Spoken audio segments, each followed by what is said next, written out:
All right. Hi, everybody. So this week I was asked by a friend who's a doctor if I could make some face masks for their practice. It's an urgent care actually in town because basically all the face masks are gone right now and the hospital gets first dibs. So I thought it would be helpful. There are a lot of videos out there right now about how to make a fast face mask, but I thought it'd be helpful to show you guys how to make a lot of face masks very quickly. So in one day I was able to make 23, and I'm gonna talk to some more people in town and see what the needs are for face masks and make some more batches. I'm taking a little break today to make some family cloth or reusable toilet paper because I think we've got 4 more left, and my brother is about to come and stay with us, so you guys will get to meet him, which will be fun. He'll do some carpentry videos. Before we get into the video, if this video is helpful to you, if you could subscribe to my channel and give this video a thumbs up, I would really appreciate it. Also, you can follow me on Instagram, which I will put in the description below, to see daily what my new projects are that I've been working on. So let's get to it.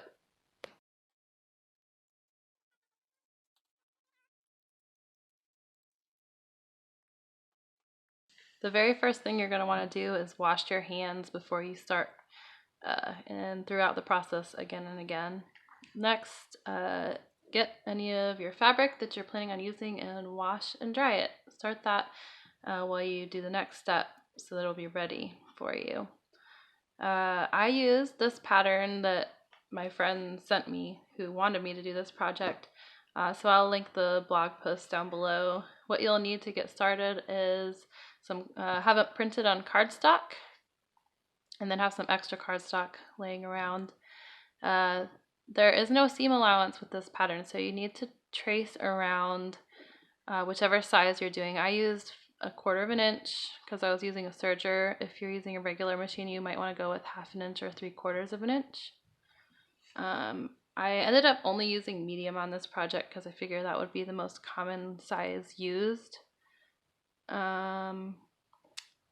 So yeah, cut out around the line that you drew.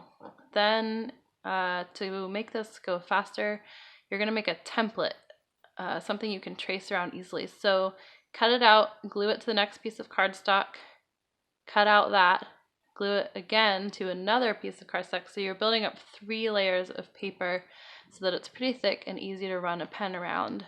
This will make cutting a lot faster. Then put a heavy book on it while it dries so that it doesn't dry wavy. It will dry flat that way. So I did all of them, but I was going to use the medium. Next, iron all the fabric, and then you can begin tracing. I got a couple of different fabrics. You can also use cotton that's laying around. It has to be, I would say just stick with cotton. I can link below to some studies that have been done on different fabrics that are good for this. There's not a ton of research, but there is some research. My mother-in-law is the head of the stroke department at Duke Med Raleigh, and she was helping me to find out what is best. So next, also it has to be breathable so that the doctors can breathe. You don't want anything that's airtight because that would be like putting a plastic bag over your face, which obviously is not ever a good idea. So cut all of the pieces out at once. The idea with this is streamlining each motion. Don't go back and forth between machine to cutting to ironing to this, that, and the other thing. You want to streamline it. So cut all of the pieces at once, and then sew. Here I am sewing all the left and right mask together. So you sew it on the curve. That's where your nose fits and your chin. So I sewed all the left and right pieces together, and then once I was finished with that, I went ahead and sewed front to back. So I used the colorful, fun Disney fabric and for the front, and I used the white fabric just for the part that would be touching everyone's faces. So you just do the top seam and the bottom seam. So you put right sides together and you sew the top of the mask and the bottom of the mask. So the sides of the mask are still a hole where you're going to be able to flip them right side out after you're done sewing. That way no seams will be exposed in the end. So here I am going along the top edge, and then after that I took my big chain that I made. I don't even cut them apart. Anyway, and do all the bottoms, and then here I am flipping it right side out.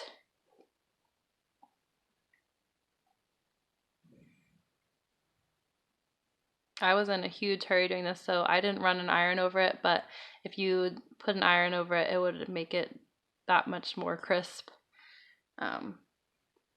The place that I was doing this for only had one box left, so I was hurrying. So this is what they all look like. So next you're gonna do the elastic and the straps. So I came up with this little trick. If you put a clip over it, it helps fold the bias. You take bias tape and you stretch out the elastic inside of it, and then you sew, and it makes a spring. Or it makes a kind of a sheath around it to make it more colorful like this. I found that this was kind of time consuming though, so I found this colorful elastic at Strapworks, and I was thinking I would just buy that to make it go faster and not put a casing around the elastic, but I wanted it to be fun, so I took the extra time. Here I am just sewing over some bias tape to close up its raw edges that I'm going to use for the ties. Again, I did all of the elastic in one go and all of the bias tape in one go to make it streamlined and quick. Then I went ahead and cut all the elastic in one go. Got them all ready. Those are 12-inch elastics. My husband and I, we made a test dummy and we tried out different lengths, and 12 inches seemed to be the right amount. Then these are the ties for the bottom of the mask. The reason we did ties on the bottom is because the doctors need to be able to take it off without actually touching the mask, only touching the strings. This way they can take the elastic off their head and untie it without having to pull the whole mask over their head with the bottom strap. So I took the sides that were open still and I turned them in 1/4 of an inch and just kind of pressed it with my fingers. You could do that with an iron if you want, but again, I was in a big hurry. So on the top, you insert the elastic. I inserted it about 1/2 inch, and same with the 16-inch ties that I made. Then I just top stitched right over a straight line from top to bottom of the mask.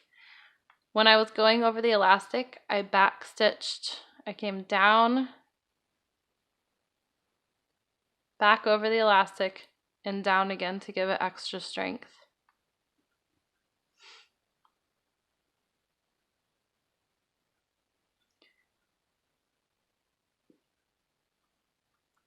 I sewed with the edge of my presser foot to the edge of the fabric, which would make 1/4 inch seam allowance, but I also moved the needle all the way over to its rightmost position, so it's a pretty close stitch to the edge. It makes it look really nice and crisp. So here I back stitch over the strap as well, because that's going to get the most wear and tear.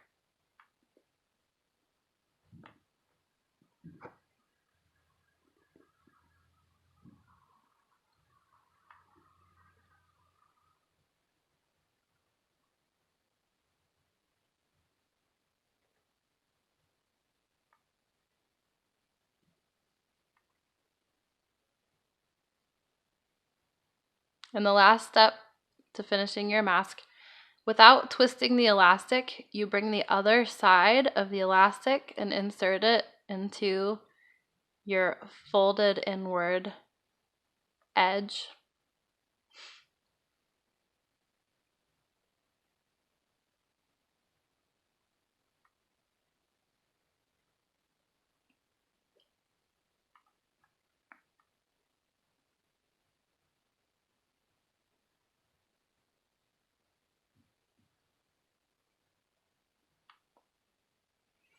And again, you insert the the tie on the bottom.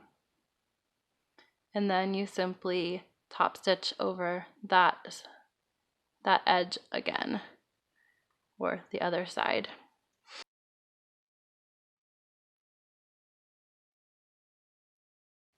To hold them in place.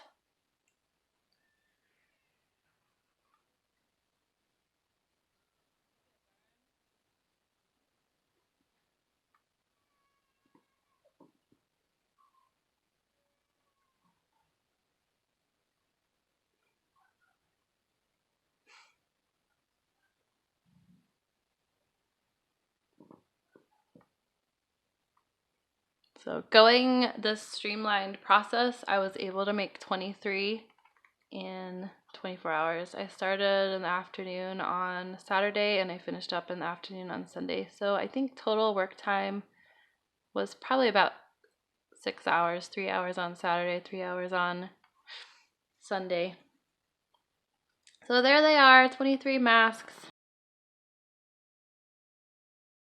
If you like that video, give a thumbs up and subscribe. If you have any questions about how I did this, or if something was unclear, leave it in the comments below, and I will get back to you pretty quickly. Thank you.